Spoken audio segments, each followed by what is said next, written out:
Hello everyone and welcome back once again. आज हम जो डिस्कस करने वाले हैं वो क्लास 11 की इंग्लिश की जो हॉर्नबिल बुक है, इससे chapter number 1 the portrait of a lady, जिसे लिखा गया है खुशवंत सिंह के द्वारा।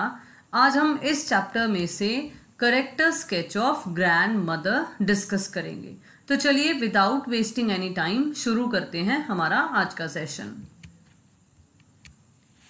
Khushwant Singh beautifully presented a pen picture of his grandmother in the chapter The Portrait of a Lady. So this is just an introductory line जिसमें आपको ये बताया गया है कि जो खुशवंत सिंह हैं उन्होंने बहुत ही खूबसूरत तरीके से अपनी दादी माँ का एक पेन पोर्ट्रेट जो है आपको प्रेजेंट किया है इस पर्टिकुलर चैप्टर में। बेसिकली हमारा जो करेक्टर स्केच है वो यहाँ से शुरू होता है, which is his grandmother was an old lady who was not pretty but graceful. That means कि जो उनकी दादी माँ थी वो एक बुजुर्ग महिला थी, ओल्ड लेडी थी, लेकिन वो सुंदर तो नहीं थी। क्यों? क्योंकि उनके फेस पर बहुत सारे रिंकल्स थे, लेकिन बहुत फिर भी वो आकर्षक लगा करती थी। ग्रेसफुल का मतलब है काफी अट्रैक्टिव लगा करती थी। अगर हम उनके फिजिक की अगर बात करें तो देखो हमें क्या बताते हैं, she was fat and short, तो मोटी थी और हाइट में छोटी भी थी। She had a little stoop in her back, जिसे कूब कहते होते हैं ना, तो कूब निकला हुआ था। She always held a rosary in her hands.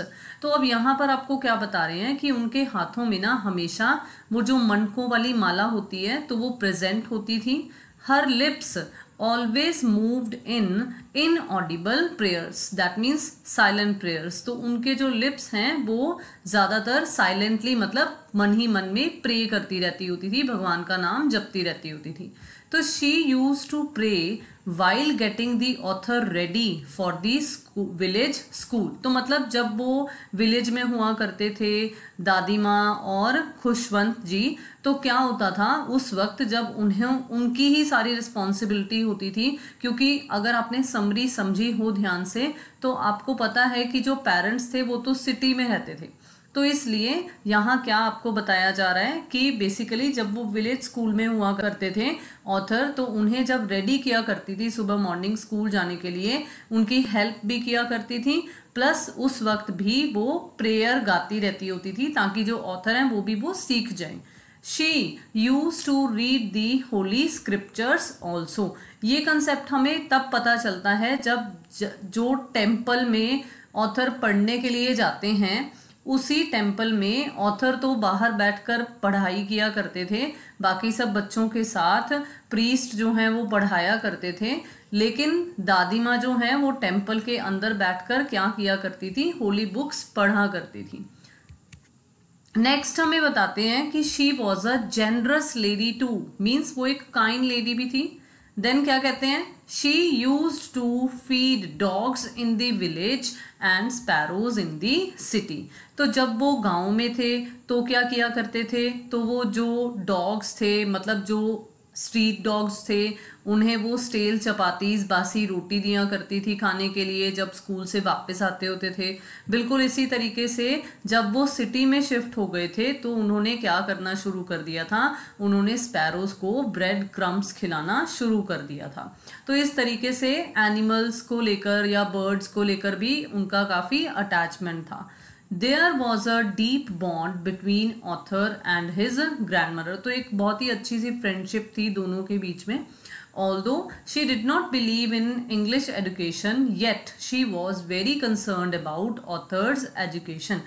तो बेसिकली आपको यहाँ पर क्या बता रहे हैं कि जब ऑथर की ग्रैंडमदर को ये पता चला कि भाई म्यूज़िक सिखाया जा रहा है, इंग्लिश मीडियम स्कूल में सिर्फ साइंस को इम्पोर्टेंस दी जा रही है, होली बुक्स नहीं पढ़ाई जा रही हैं, तो उन सब में उस सब इंग्लिश एजुकेशन में वो बिलीव तो नहीं किया करती थी, लेकिन फिर भी वो ऑथर की एजुकेशन को लेकर बहुत ज़्यादा कंसर्न रहती थी, बहुत ज़्यादा चिंतित रहती थी। यहाँ चिंतित नहीं कहेंगे, हम ये कहेंगे कि एक तरीके से उन्हें बहुत ज़्यादा इस बात का ध्यान होता था कि ऑथर बहुत अच्छे से पढ़े। देन क्या बताते हैं आपको, she was very happy when author return from abroad. तो अगर आपने सुना है चैप्टर ध्यान से तो आपको पता होगा कि 5 इयर्स के लिए ऑथर जो हैं वो अब्रॉड पढ़ने के लिए चले गए थे। उस वक्त तो उन्हें ये था पता नहीं वापस आएंगे तो दादी माँ होंगी भी या नहीं, लेकिन दादी माँ मौजूद थी, उन्हें स्टेशन पे लेने आई थी। और आपको यहाँ ये बताते हैं कि उस वक्त वो बहुत ज़्यादा खुश भी थी और पहली बार ही उनके आने पर ऐसा पता चला था ऑथर को कि दादी माँ जो है वो प्रे नहीं कर रही हैं। क्यों नहीं कर रही हैं? क्योंकि उस दिन वो कुछ डिफरेंट कर रही थी। क्या कर रही थी? She kept beating the drum, जैसे हम बेसिकली बोलते हैं ना ढोलकी बजाना। क्यों? पहले के ज़माने में ज़्यादातर ऐसा ही होता था ना कि ढोलकी बजाकर जो अपना एन्जॉयमेंट है या जो अपनी फीलिंग्स है वो शेयर की जाती होती थी। बेसिकली लोग ऐसे एन्जॉय किया करते थे। तो यहाँ आपको ऐसा ही कुछ बता रखा है कि she kept beating the drum and सैंग songs also. तो गली मोहल्ले में से भी इकट्ठा किया गया था सबको और काफ़ी गाना बजाना हुआ था। लेकिन फिर क्या हुआ? Next day she fell ill and died. मतलब अगले ही दिन क्या हुआ? वो बीमार हो गई। वैसे तो डॉक्टर ने कहा माइल्ड फीवर है, लेकिन उनकी मृत्यु हो गई। During the end of her life also she was praying. मतलब at the end of her life, जब उनकी मृत्यु होने वाली भी थी, तब भी उस वक्त वो क्या कर रही थी? वो अपने वो मनको वाली माला की मदद से क्या कर रही थी? प्रेयर्स ही कर रही थी। 10 तो इसलिए हमें उनके बारे में क्या पता चलता है? We can conclude that she was a kind and religious lady. तो वो काफ़ी दयालु और धार्मिक महिला थी। तो कुछ इस तरीके से ये जो करेक्टर स्केच है वो हमारा यहाँ पर वाइंड अप हो जाता है।